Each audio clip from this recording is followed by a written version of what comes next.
por favor, se coloquem sobre os seus pés por um instante.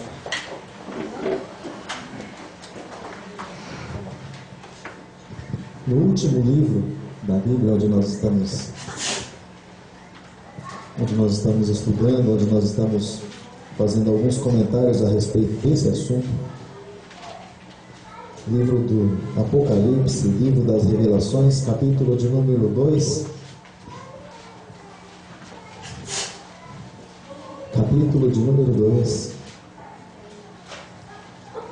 depois que você encontrar o capítulo 2 de Apocalipse, você procura o verso 17. Nós vamos ler a primeira parte a princípio, depois nós vamos dar sequência em toda a leitura. Apocalipse, capítulo 2, verso 17. Você encontrou? Glória a Deus.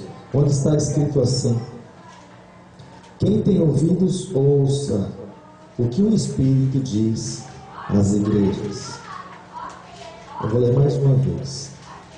Quem tem ouvidos, ouça o que o Espírito diz às igrejas. Agora traz um pouquinho para mais perto de você e fala assim comigo: eu tenho ouvidos, por isso eu vou ouvir o que o Espírito está dizendo às igrejas.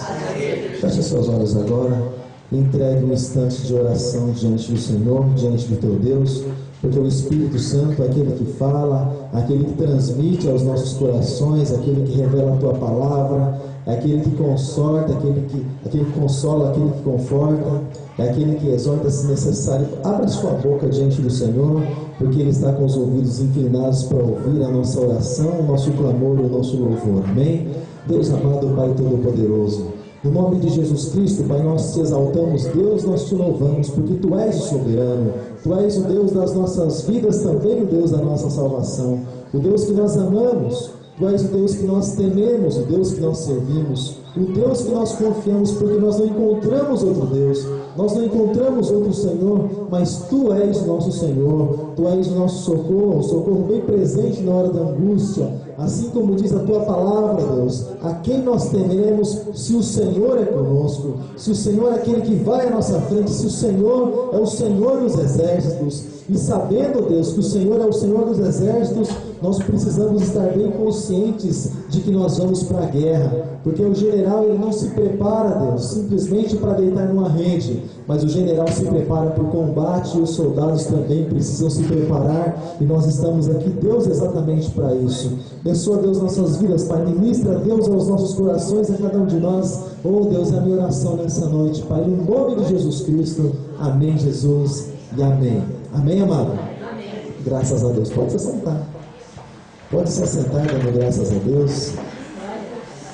De repente você olha algumas coisas assim, você pode pensar assim, mas o que tem de mal nisso? É até engraçado, né? Vou falar uma palavra aqui, você pode pensar, puxa, pastor, que palavrão você fala em cima do altar? Não é palavrão, não. Talvez você pense que é, mas não é. Muitas pessoas pensam assim, é até engraçado. Se não fosse desgraçado, seria engraçado. Porque desgraçado, na verdade, é algo que não tem a graça de Deus. Mas algo interessante, querido, é que o inimigo das nossas almas, ele nunca vem de chifre, tridente, uma ponta no rabo e vestido de preto, e de colarinho levantado e cheio de fogo do seu lado. Ele sempre vem pisando leve. Ele age na vida de muitas pessoas, na vida de muitos cristãos, querido. Já vamos entrar aqui na igreja de Pérgamo, mas ele age na vida de muitos cristãos através, de repente, de uma porta. Ele age na vida de muitos cristãos através de uma pessoa que um venha se identificar com o outro. Ele age na vida de muitos cristãos, querido, através de uma decisão que se toma na vida e se acha que algo é de Deus. A pessoa tem quase certeza que aquilo é de Deus, mas o quase não provém de Deus, porque Deus é o sim, sim, não, não, que procedência é procedência maligna.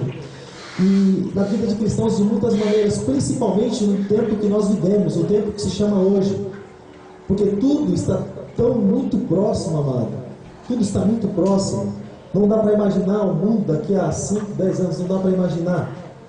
Na França, só fazendo um pequeno comentário, na França, para você ter ideia, essa coisa já foi aprovada. O casamento de homossexual já foi aprovado, já está liberado, é para ser feito em qualquer igreja, em qualquer cartório.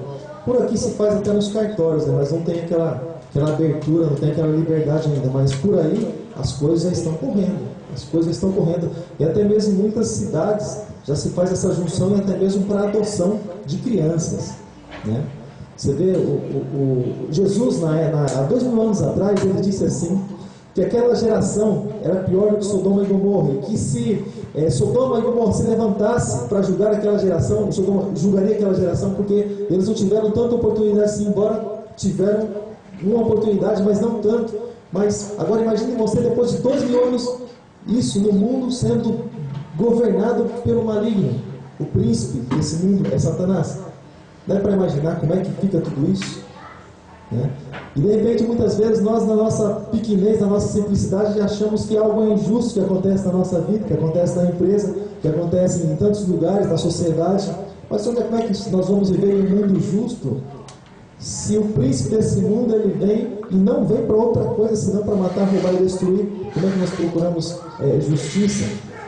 O único lugar, querido, que nós podemos encontrar justiça na face da terra é quando nós olhamos para a palavra de Deus, nós olhamos para Deus e para os princípios dele. Aí nós começamos a enxergar justiça.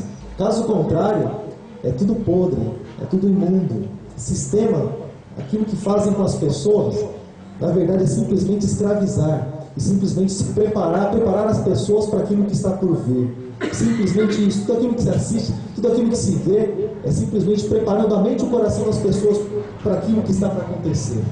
As pessoas estão muito bem preparadas para o anticristo, porque 2 minutinhos só nós já vamos para o assunto.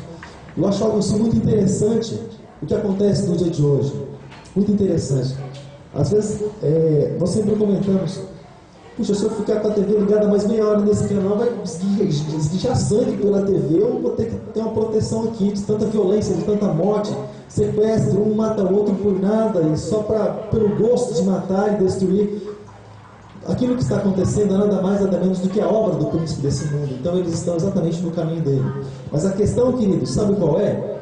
A questão é que a violência, ela precisa existir, ela vai existir. Por quê? Porque no final de tudo isso, o anticristo vai se levantar para, aparentemente, ou entre aspas, apaziguar a situação. Mas para isso precisa ter roubo, precisa ter sequestro, tem que ter violência. Então o cenário, ele mesmo prepara o cenário para ele. Então o cenário está praticamente pronto. O Obama está marcando lá os dele, né? Os americanos estão sendo marcados. Aqui já existe um contrato assinado e não vai demorar muito para que os brasileiros também entrem nessa marcação. Aqueles chips que estão sendo instalados lá nos Estados Unidos, nas pessoas implantados, vão ser aqui no Brasil em muito breve, eu creio nisso, e porque o contrato já está assinado, já está tudo pronto, o cenário está armado. Então, de repente você pensa assim: pastor, mas o que fazer então? Permanecer diante do Senhor. Aquilo que nós sempre falamos: ser fiel até a morte, para que receba a coroa da vida. Ser fiel não é por 1 ano, 2 anos, 3 anos. Ser fiel até a morte, para que nós possamos ser salvos pelo Senhor. Amém, querido? E depois a gente vai fazer mais algum comentário depois e vai estar passando para os irmãos.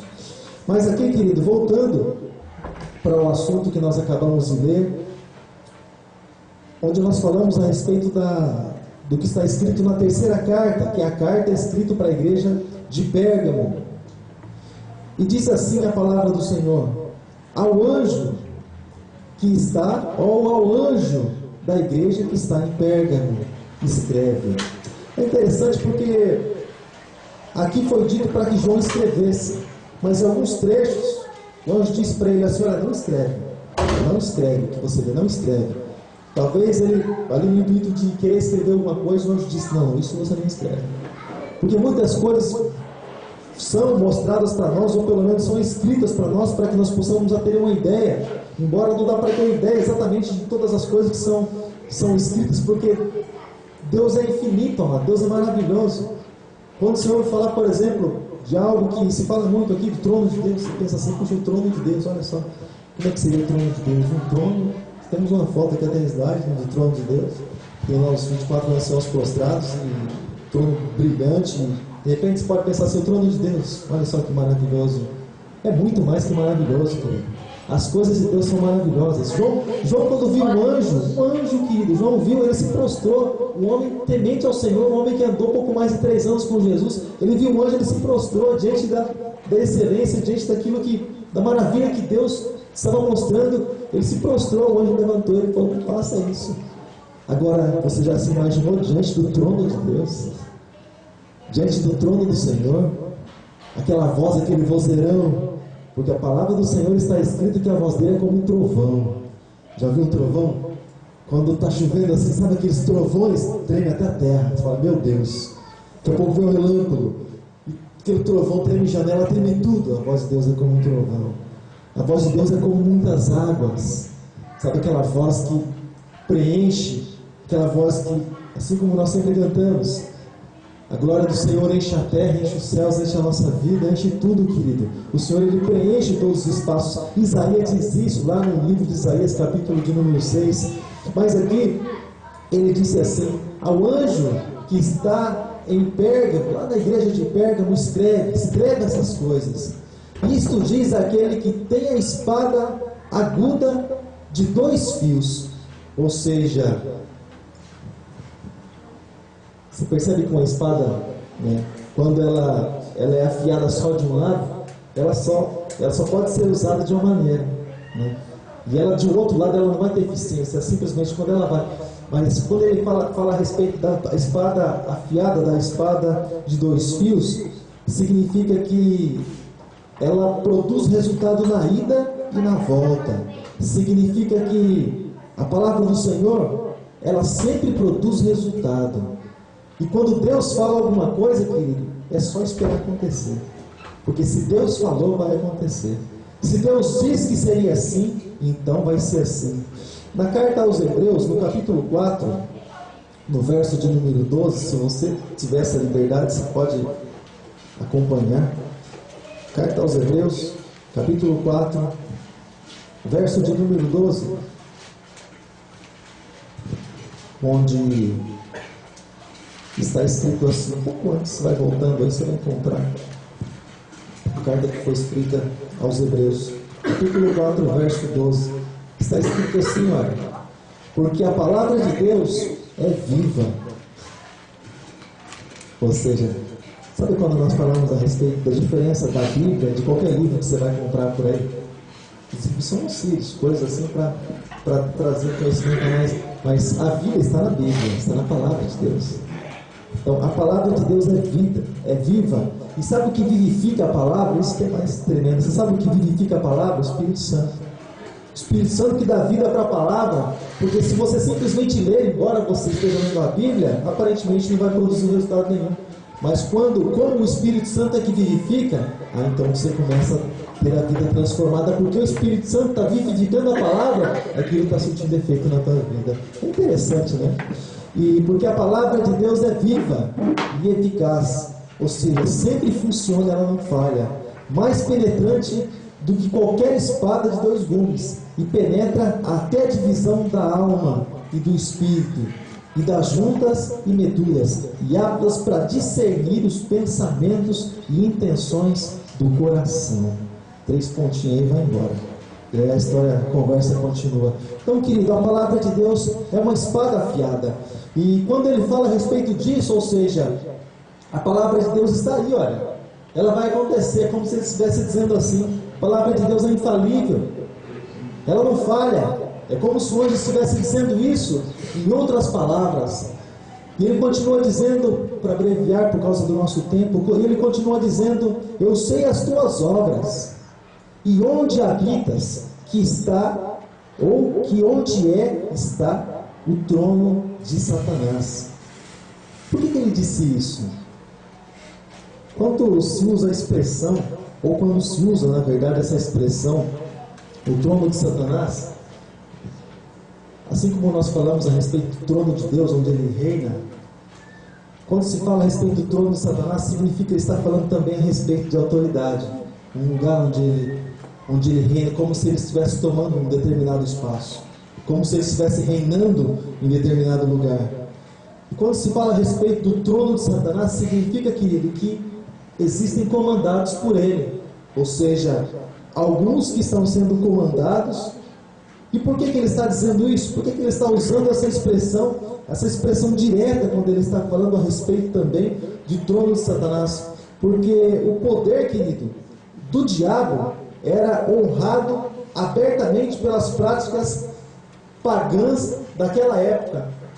E as pessoas naquela época também, eles levavam muito em consideração o paganismo, eles procuravam até mesmo de certa forma honrar ou respeitar. Você lembra quando nós falamos, e eu acho muito interessante, o amado também comentou isso há muito tempo atrás, ou há um bom tempo atrás, a respeito do respeito? O respeito nunca pode ser maior do que o amor. Eu te respeito, mas por amor a você, eu tenho que falar a verdade. Devo respeitar, por exemplo, que você tem outra crença, ou porque a pessoa tem outra crença, e é uma crença, vamos dizer assim, de ocultista, daquele que se adora a ídolos e tantas coisas assim. Respeita, com certeza, de uma maneira natural. Ou até mesmo daqueles que, assim como nós acabamos de ver, que optaram, deram brecha para Satanás para que agisse na sua vida, pela malícia, é claro, e partiram para esse lado, do homossexualismo, tantas coisas assim.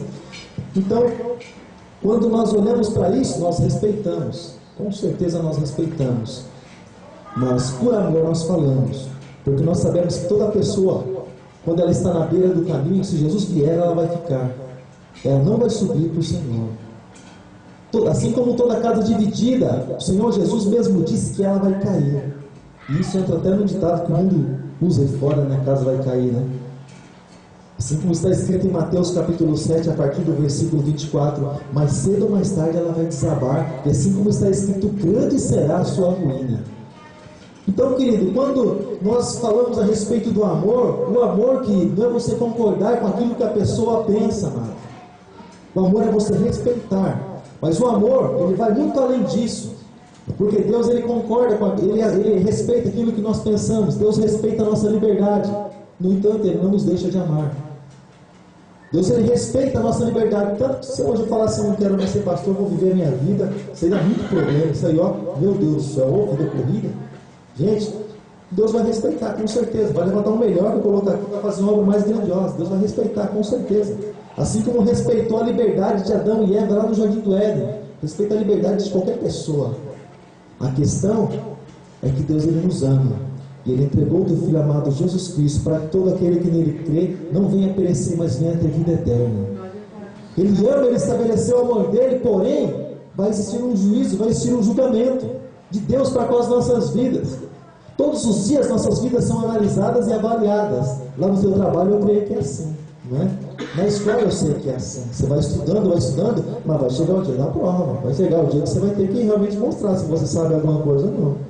Só a gente vai ter que fazer um trabalho de recuperação para melhorar isso aí. No trabalho é a mesma coisa. O patrão vai querer saber se você produziu, se você realmente está dando lucro para a empresa ou não, porque a nossa função, na verdade, lá é essa. Então, querido, todos os dias nós somos, embora exista o amor de Deus para com as nossas vidas, recebemos toda a condição para ser vencedores. E mais que vencedores, recebemos toda a condição, recebemos autoridade no nome de Jesus, recebemos a palavra que é essa espada afiada. Os anjos do Senhor acampam ao nosso redor, guardando as nossas vidas. O Espírito Santo de Deus está sempre dentro de nós para nos levantar, para nos pôr de pé, para dar de frente com Satanás, para dizer assim: olha, você sai da minha vida porque eu sei qual é o teu futuro, é lá no lago de fogo, e o meu é lá na Nova Jerusalém. O Senhor, querido, ele te dá autoridade para isso. Porque para isso ele veio, João 3,8, ele veio, querido, para desfazer toda a obra do diabo. Ele nos deu toda a condição, toda a capacidade para vencer. É o amor do Senhor para com as nossas vidas. Agora, se não vencemos, aí o problema está em nós, a questão está em nós. Aí ou nós deixamos alguma coisa entrar dentro da nossa casa, e quando alguma coisa entra dentro da nossa casa, o que acontece? Qual a finalidade? Qual o propósito? Começa a minar nossas forças, começa a nos enfraquecer aos poucos. O prazer de adorar já não é mais o mesmo. O prazer de buscar já não é mais o mesmo. O prazer de fazer já não é mais o mesmo. O prazer de pregar a palavra já não é mais o mesmo. Assim não foi, então deixa o outro lá. O outro vai, o outro faz no meu lugar. Não, amado. O Senhor, ele nos chamou, ele conta conosco. Ele conta conosco. na nossa simplicidade, na nossa pequenez, mas o Senhor conta conosco. E o que o Senhor espera de nós? Que nós sejamos verdadeiros naquilo que nós fazemos. Se vamos entregar um louvor diante do Senhor, ele precisa ser verdadeiro. Antes de sair da nossa boca, ele precisa sair do nosso coração. Antes de ele sair do instrumento, eu tenho que realmente saber para quem estou fazendo. Eu tenho que querer fazer para agradar o Senhor. Amém, querido? Graças a Deus. Ele continua dizendo assim, a respeito do trono de Satanás. Ele continua dizendo: e retens o meu nome, e não negaste a minha fé. Ainda nos dias de Antipas, não está falando de Herodes, mas está falando de outro Antipas. Ainda nos dias de Antipas, minha fiel testemunha, o qual foi morto entre vós, onde Satanás habita. Ou seja, primeira parte, reteis o meu nome e não negaste a minha fé. Você está falando, mas negar a fé é simples, é só continuar vindo na igreja e tudo bem, né? Não negar a fé é simples. Deixa eu fazer uma pergunta para você: por que muitos têm voltado atrás então?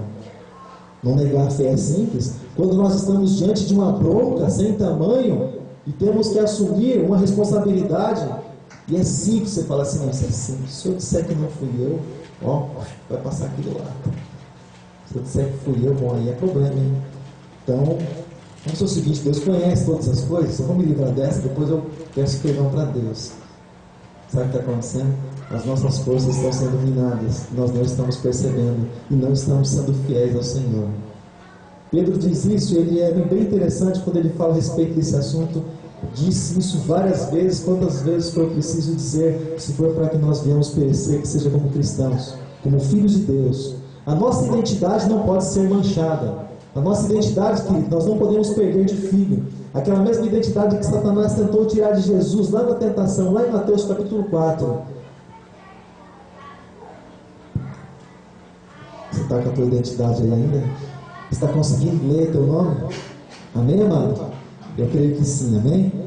Graças a Deus. E quando ele fala a respeito de Antipas, que morreu, não simplesmente morreu de uma morte natural, crendo no Senhor Jesus, mas morreu porque tiraram sua própria vida por causa do testemunho de Jesus. Ele não morreu por causa da sua família, vou defender minha família e até o fim da minha vida. Não, querido, ele morreu por causa do Evangelho, ele morreu por causa de Jesus, ele morreu para que essa palavra chegasse até nós. E o que nós fazemos com essa palavra?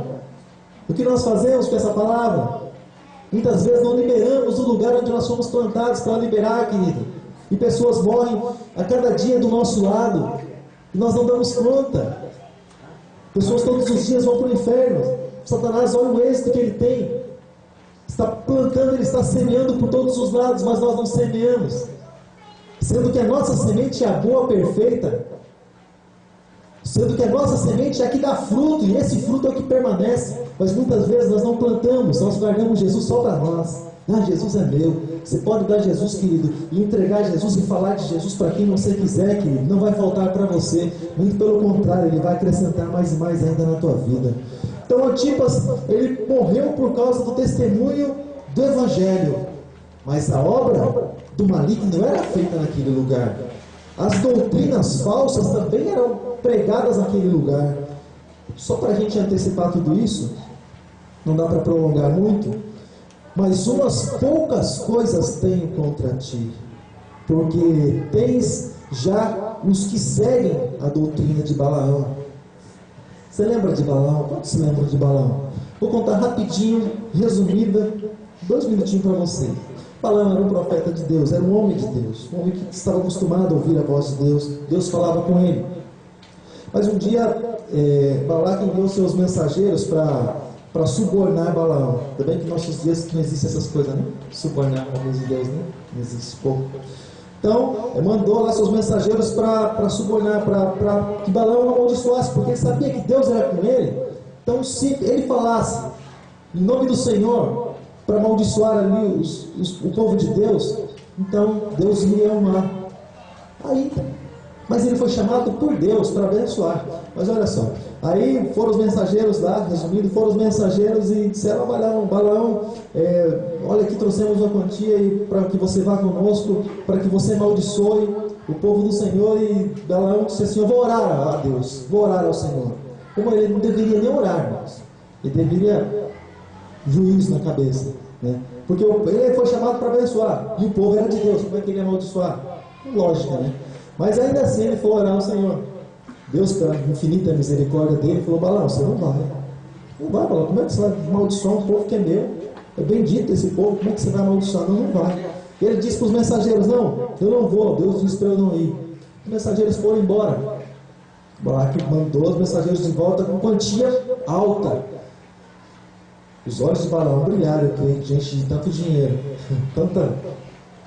tantos bens. Ele falou assim: eu vou orar ao Senhor de novo. Ele já não devia ter orado a primeira vez, mas já foi orar a segunda vez, para confirmar se Deus, de repente Deus mudou de ideia, né? Ele, sendo conhecedor, sabe que, porque bem antes disso, disse que Deus não muda, mas ainda assim ele foi orar de novo. Quem sabe Deus mudou de ideia? A ganância, sabe aquela coisa? Aí ele foi orar ao Senhor. Existe a vontade absoluta e a permissiva. A absoluta de Deus é o que está escrito aqui, irmão.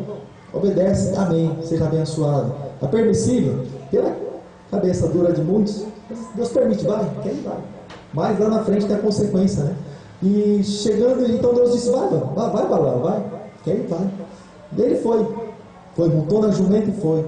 Mas a vontade de Deus não era essa. O homem já estava tão cego pelo dinheiro, não conseguia enxergar a Deus e nem nada de Deus, nem ouvir a voz do Senhor. Ele foi montado na jumenta, e o anjo apareceu várias vezes para a jumenta, e cada vez que aparecia ela se desviava. E em determinado momento, a jumenta foi passar num lugar estreito para se desviar do anjo, porque ela viu o anjo. E Balaão perdeu a paciência. Foi tanto dinheiro me esperando, essa jumenta aqui fazendo eu perder tempo. Balaão, como diz os caipiras, desceu a lenha na jumenta, pegou a jumenta e bateu um monte, espancou a jumenta. Deus teve que abrir a boca da jumenta para falar com Balaão. Isso está escrito lá em Números. Deus abriu a boca da jumenta para falar com Balaão. A jumenta disse para Balaão: Balaão, não tenho te servido com fidelidade tanto tempo. E Balaão, ele começou a conversar com a jumenta. Mas qual o interessante de tudo isso? É que ele conversou com a jumenta, estava tão cego que ele nem percebeu que estava conversando com a jumenta. Mas ele começou ali a bater boca com a jumenta, discutir com a jumenta. E até o ponto de o anjo se manifestar para ele também. E aí ele se prostrou. Aí o anjo disse o que ele teria que fazer. Ele foi, fez, obedeceu. Mas, amado, e é essa a doutrina de Balaão? Aquilo que muito se vê nos dias de hoje. Hoje, por exemplo, nós somos fiéis ao Senhor. Mas e aí? E quando forem apresentadas tantas coisas diante de nós, vamos continuar sendo fiéis ao Senhor? Por que nós oramos tanto? Nós oramos por A, B, C. Nós oramos para a nossa vida, para que nós venhamos a continuar sendo fiéis ao Senhor. Você ora assim na tua casa? Eu creio que sim. Eu creio que a tua oração na tua casa é essa: Senhor, abençoa, Deus, a minha vida. Deus, fortalece-me, Deus, para que eu permaneça fiel até o fim, até a tua volta, Senhor. Não me deixa cair, Senhor. Não deixa vacilar os meus pés. Coloca, Deus, assim como diz Salmos, coloca um anjo, Deus, na minha boca, guardando, Deus, cada palavra. É assim que se ora. Eu creio que é assim, né? Eu creio que é assim. Fala assim comigo: amém. Amém. Se não for a tua oração, vai ser a partir de hoje, em nome de Jesus. Então, querido, esse era, por isso que se usa a expressão doutrina de Balaão. Ele continua dizendo: o qual ensinava a Balaque a lançar feitiços, ou a lançar tropeços diante dos filhos de Israel, para que comessem os sacrifícios e idolatria e se prostituíssem. Ele vai ter uma referência lá em Apocalipse também. Mas olha aqui, o Senhor Jesus, ele deixou bem claro: cada um desses que fizer tropeçar os que são do Senhor, ele vai se ver. Ele usou a seguinte expressão: é como se a pessoa, era preferível que a pessoa amarrasse algo assim no pescoço e lançasse no mar, morre aí, do que fazer um dos pequeninos tropeçar. Sabe, querido, quando Deus nos dá um privilégio para apontar a direção que se chama Jesus, a direção tem que ser única. Quando as vistas começarem a ficar embaçadas, a gente não tiver condição mais de enxergar a direção, então para porque está na hora de parar. Deixa o outro que está enxergando um pouquinho melhor que nós apontar a direção, porque senão nós vamos fazer coisa errada. Nós precisamos continuar caminhando, querido, caminhando ali firmados no Senhor todos os dias, mas nós precisamos estar enxergando a direção que nós estamos andando. O importante não é simplesmente caminhar, o importante é nós saber com quem nós estamos caminhando e para onde nós vamos indo. Não é deixa a vida me levar, a vida leva eu. Isso é o pagode lá fora, vai levar para o fundo. A vida leva para esse lugar, porque é o ciclo do mundo. Vai levar exatamente para esse lugar, para a perdição. Não vai levar para outro lugar. E ele continua dizendo: mas umas poucas coisas tenho contra ti. Então continua dizendo aqui no verso de número 15: assim tens também os que seguem a doutrina dos nicolaítas, o que eu também, aborreço. Ou seja, deixa eu só destacar uma coisa para você, amado. Todas as coisas, irmãos, que são detestáveis ao Senhor, elas precisam ser detestáveis. Eu estou até nó na língua aqui agora. Elas precisam ser detestáveis para nós também. Se Deus não ama, eu também não posso amar. Se Deus não aceita, eu também não posso aceitar. Porque o filho tem que se parecer com o pai. Nós falamos sempre isso na época do batismo, porque nós somos gerados pelo Espírito Santo, ou seja, nós somos gerados pelo Espírito para nos parecer com o Senhor. Então cada um gera o que é dele. Os que estão no mundo são ali formados e conforme o padrão do príncipe do mundo. Malícia, piada, prostituição, tudo quanto é coisa que não presta, palavrão voando para todo lado, tudo que não presta, conforme os padrões do príncipe do mundo. Mas as pessoas que são geradas pelo Espírito Santo, qual a tendência? Elas se parecerem com o Senhor. Porque o Espírito Santo é aquele que nos ensina, aquele que nos guia em toda a verdade. Assim está escrito e assim nós cremos. Então, nós precisamos adquirir as características de Deus, mas quem nos ajuda a isso é o Espírito Santo. Porque o Espírito Santo nos revela, nos mostra a Jesus quem Ele é. E Jesus nos aponta para Deus. Glorifica a Deus em nome de Jesus. Você vai ter a tua vida abençoada. É um conjunto, mas é uma engrenagem. Não dá para. O Jesus disse isso mesmo. Não, mas eu só amo Jesus. Jesus diz: quem ama a mim, não pague. É a família. É como se, É como, por exemplo, aquelas pessoas que pensam em casar, A casa, mas o negócio dele é só com a mulher. Eu caso, mas só você. Seu pai nem suporta. Não traga seu pai do casamento. Manda um substituto. Plano 2. Manda outro lá. Põe um padrinho no lugar. Não aguenta o seu pai. Pai fala mais que a boca.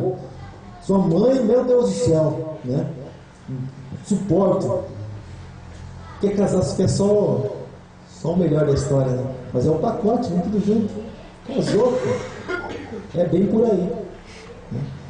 É bem por aí. Então vai se acostumando. Então, querido, quando nós entregamos a nossa vida para Jesus e queremos morar com Deus, precisamos submeter a palavra, ouvir a voz do Espírito Santo para poder andar no caminho. Amém, querido? Graças a Deus. E ele continua falando a respeito dos nicolaítas, que também tinham tropeços que eram lançados diante dos filhos de Deus, diante da igreja do Senhor, diante daqueles que amavam a palavra do Senhor. E eles também, assim como você pode, talvez se você procurar algumas instruções, eles também lançavam tropeços na igreja de Éfeso também, a respeito dessa doutrina de Balaão. Tanto na doutrina de Balaão, como também na doutrina dos nicolaítas, eles lançavam tropeços para que as pessoas não servissem a Deus. Irmão, deixa eu falar uma coisa para você. A gente poderia até entrar na história mais profunda de Balaão e de Nicolau, mas o tempo não colabora muito. Mas deixa eu falar uma coisa para você. Tudo que for tropeço, querido, para a tua vida, sai chutando em nome de Jesus. Dispensa, querido. Sempre falamos a respeito disso. Tudo que atrapalha a tua comunhão com Deus. Você crê que não é de Deus?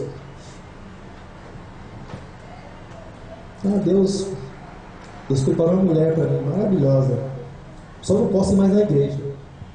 Mas presente de Deus, Presente de grego.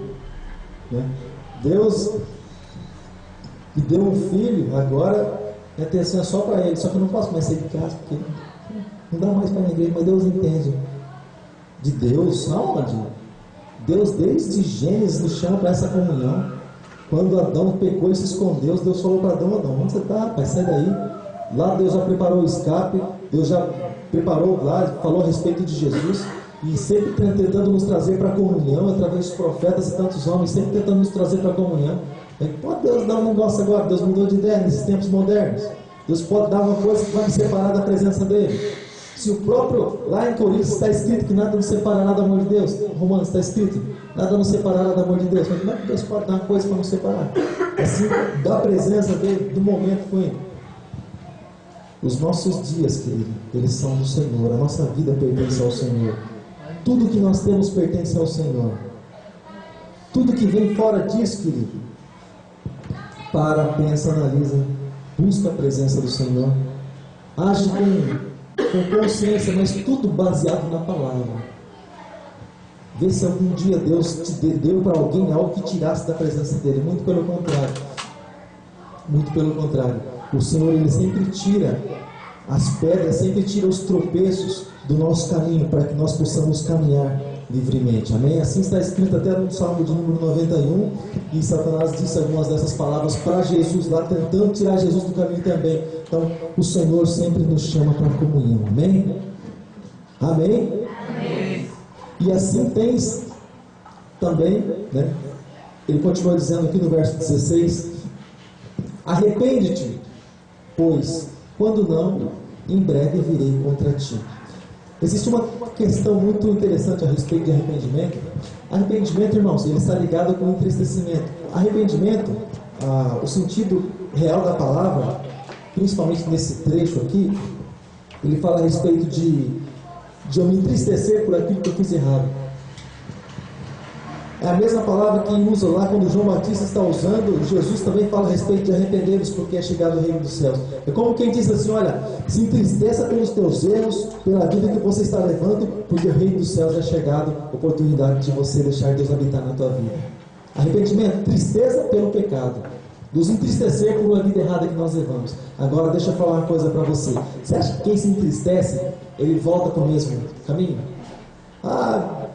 Vamos supor, o namorado, vamos voltar para esse exemplo. O namorado teve um caso lá com uma moça, o rapaz teve um caso com uma moça, só tristeza, um pesadelo, que não é namoro, que era um pesadelo em nome de relacionamento, mas era um pesadelo. Aí ele conseguiu se libertar, porque foi uma libertação, ele não quis mais ela, porque ela que vai querer morar com alguma coisa assim, debaixo do mesmo teto a vida inteira, né? Mas ele se libertou disso por uma semana, daqui a pouco ele falou assim: não, vou voltar de novo para lá. Você acha que juízo perfeito? Isso foi sem juízo total. Então, a pessoa ela se entristece por aquilo e ela procura uma liberdade. Por que em alguns casos, quando Jesus cura, ele disse assim: olha, vai e não peques mais, ou seja, não volta por esse caminho, vai por outro caminho. Saiu da prostituição, Maria, vai por esse outro caminho aqui. Sabe?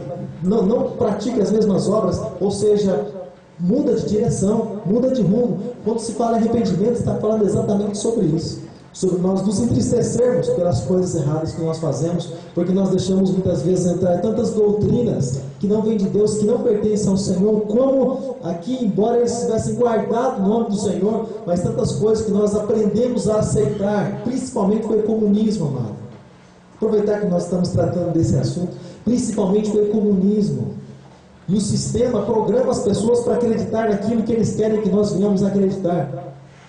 As notícias elas são dadas não simplesmente para nos informar, mas para tentar nos fazer a nós acreditar naquilo que eles querem que nós venhamos a acreditar. Então as notícias elas são editadas, são trabalhadas e são passadas dessa maneira, para que a gente possa acreditar assim.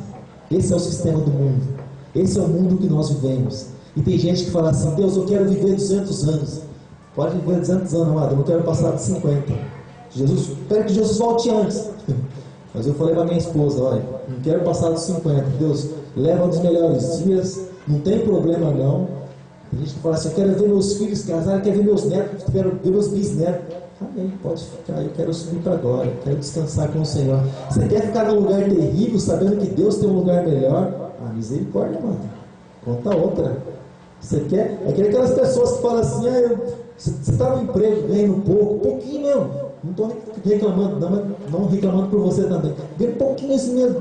Aí, abre uma outra porta lá para você ganhar 2 vezes mais. Você fala assim: não, vou continuar aqui. Quero aposentar aqui, né? Sabe? É assim, né? Sei.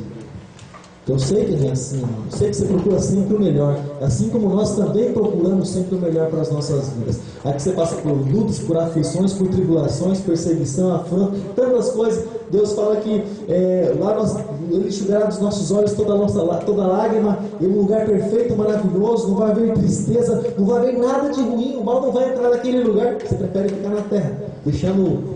Qual é o presidente? A Dilma, né? Até por fora. Você vai deixar a Dilma te governar, ao invés de o Senhor Jesus está governando todas as coisas. Irmãos, não vou nem colocar em balança, porque é misericórdia, né? Essa mulher fala tanta coisa que não deve. Então, querido, quando ele fala a respeito de arrependimento, ele nos chama, querido, para a palavra, ele nos chama, querido, para o caminho, ele nos chama para o evangelho, ele nos chama para estar olhando para ele, para o autor e consumador da nossa fé. Pois quando não, virei contra ti, e contra eles, e batalharei, e virei a ti. Algo assim bem interessante a respeito de... Vou parar nesse comentário aqui, porque vai se estender muito e não vai dar certo. Quero falar um pouquinho sobre a autoridade espiritual. Às vezes, irmãos, a pessoa desconhece um pouco essa palavra, autoridade espiritual. Sabe o que é autoridade espiritual? Não tem nada aqui para marcar, mas eu vou mostrar para você a respeito desse assunto. Autoridade espiritual, querido, é exatamente aquilo que ele está mostrando em poucas palavras de uma maneira bem discreta. Autoridade espiritual você é alguma coisa dependendo do lugar onde você está plantado.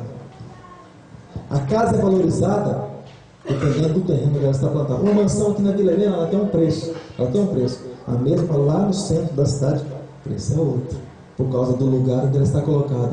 Lopes de Oliveira é outro, cada bairro da cidade é outro, porque é uma valorização diferente. Então, a casinha pode ser simples, amado, mas dependendo do lugar onde ela está plantada, ela vale muito. Ela vale muito. Então, autoridade espiritual, o que é, querido? Pode, por exemplo, antes de entrar no assunto, uma pessoa boa, que pratica muitas obras. Muitas obras a pessoa pratica. Ela vive praticando boas obras, mas só quer estar no mundo, ela não entregou a vida ainda para Jesus.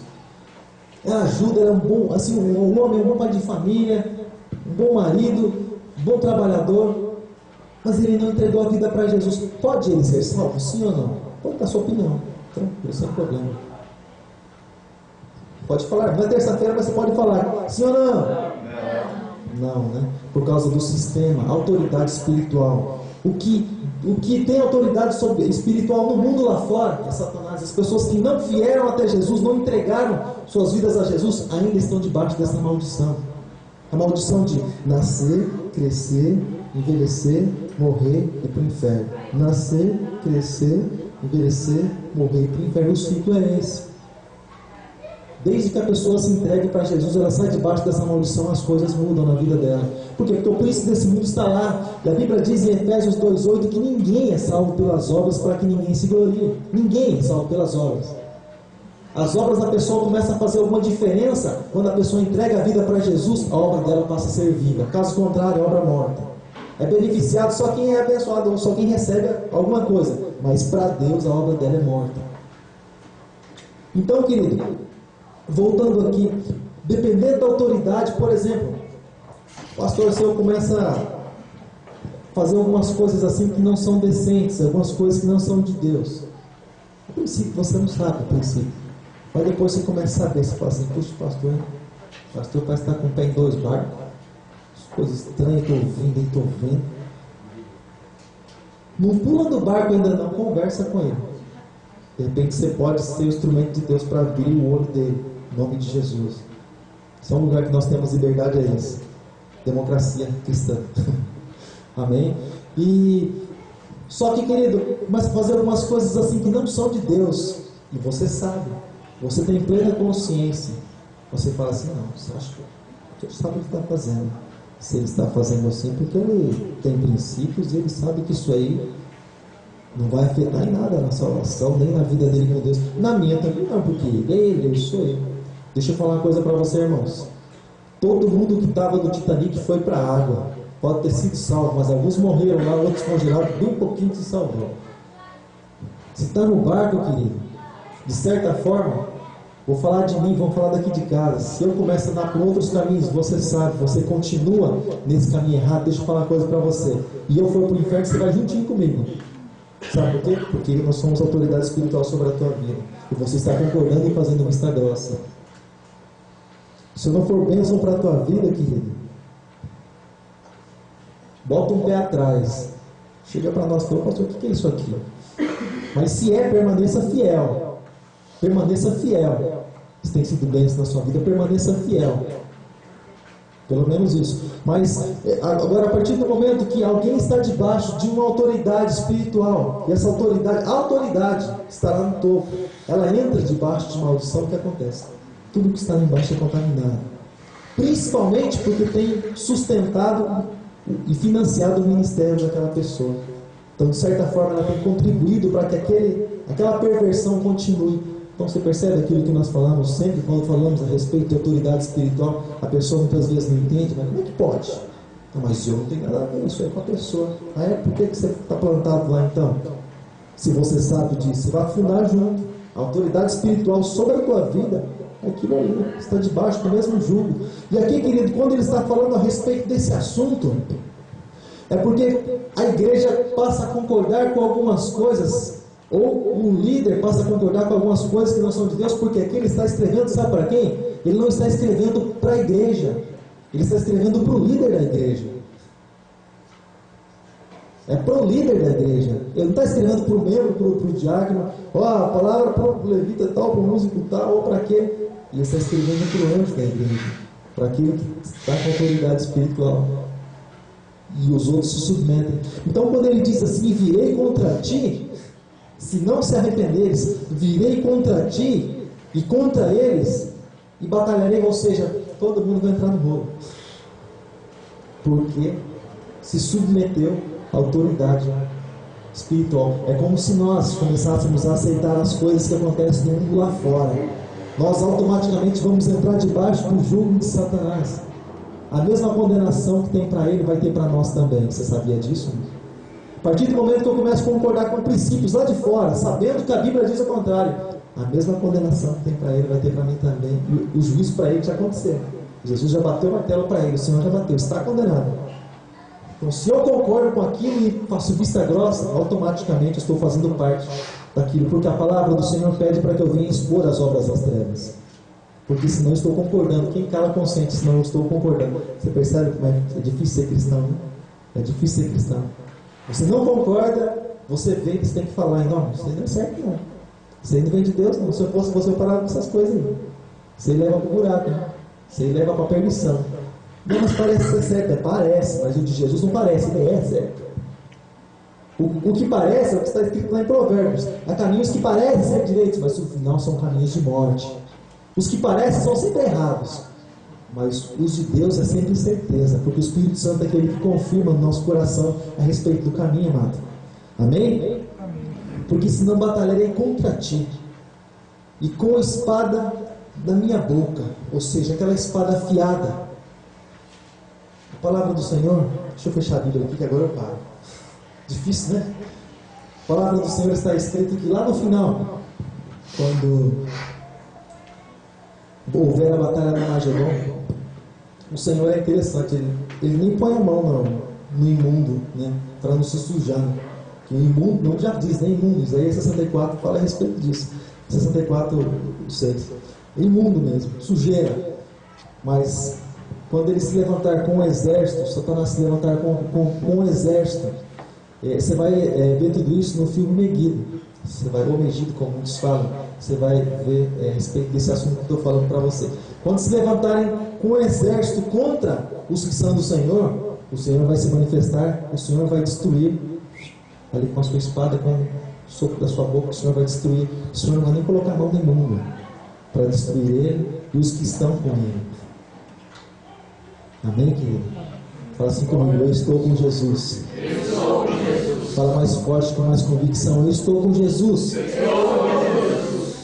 Eu sou dele. Eu fui comprado por ele. Você que foi comprado pelo Senhor, se coloque de pé em nome de Jesus. Se coloque de pé em nome de Jesus. Dá vontade de estender a conversa, o assunto. Mas existe ordem para tudo, para todas as coisas. Vai haver um tempo para isso, sim, eu creio em nome de Jesus. Vai haver um tempo que nós vamos poder ter culto praticamente a semana toda. E aí nós vamos poder falar mais ainda a respeito do plano do Senhor. Mas enquanto isso, nós vamos vivendo e nos ajustando ao espaço que nós temos e glorificando o nome desse Deus maravilhoso. Amém, querido?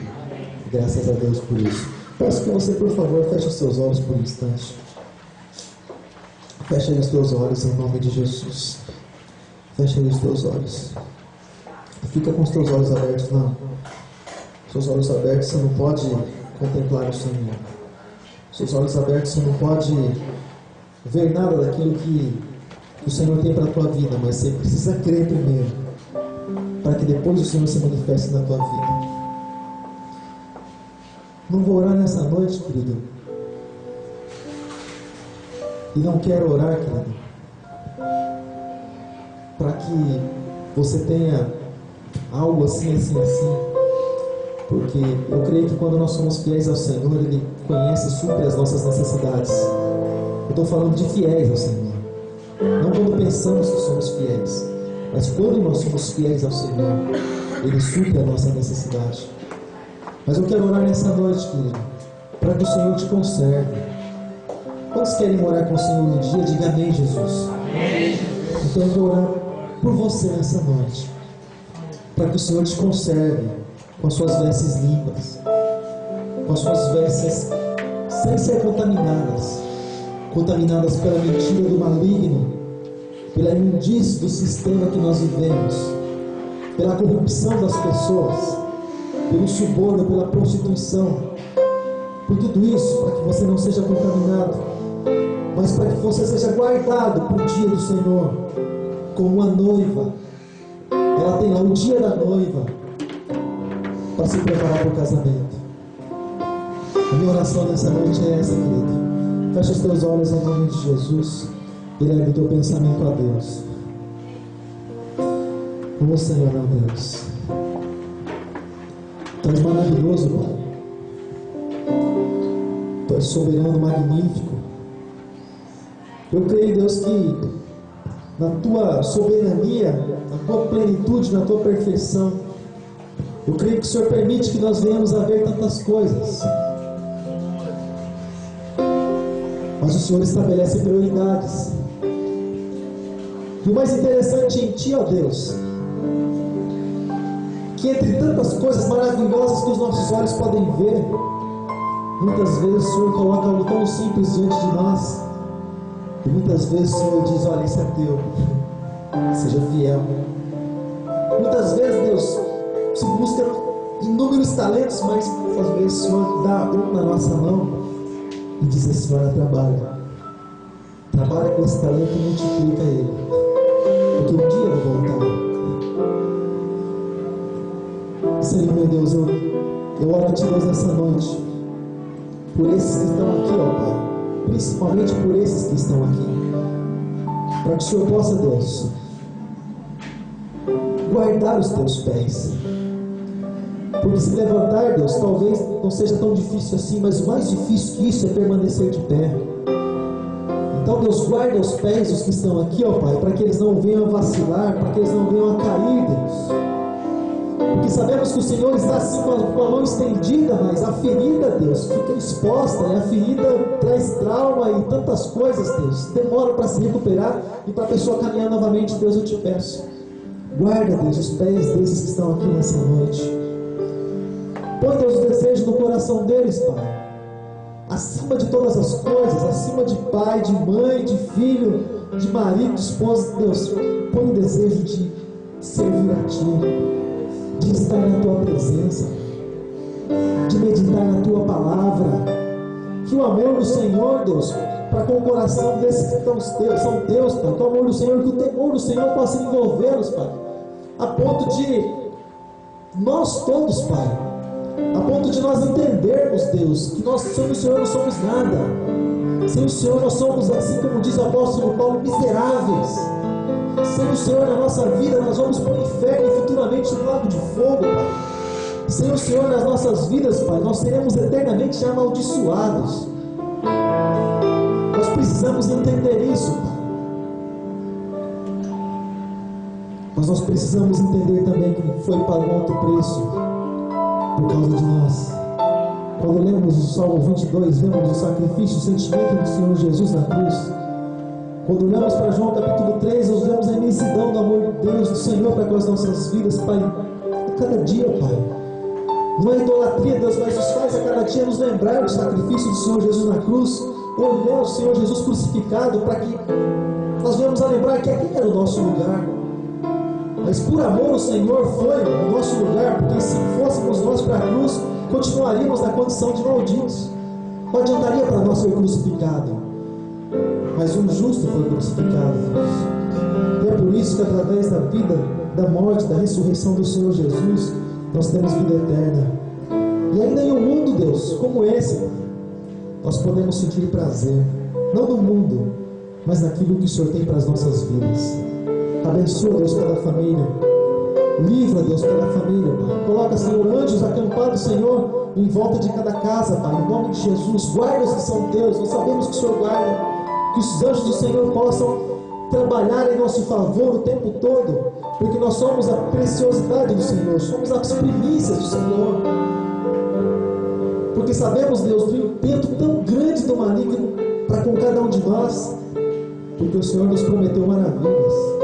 O Senhor nos prometeu que nós assentaríamos no trono do Senhor, assim como o Senhor também venceu e se assentou no trono do seu Pai.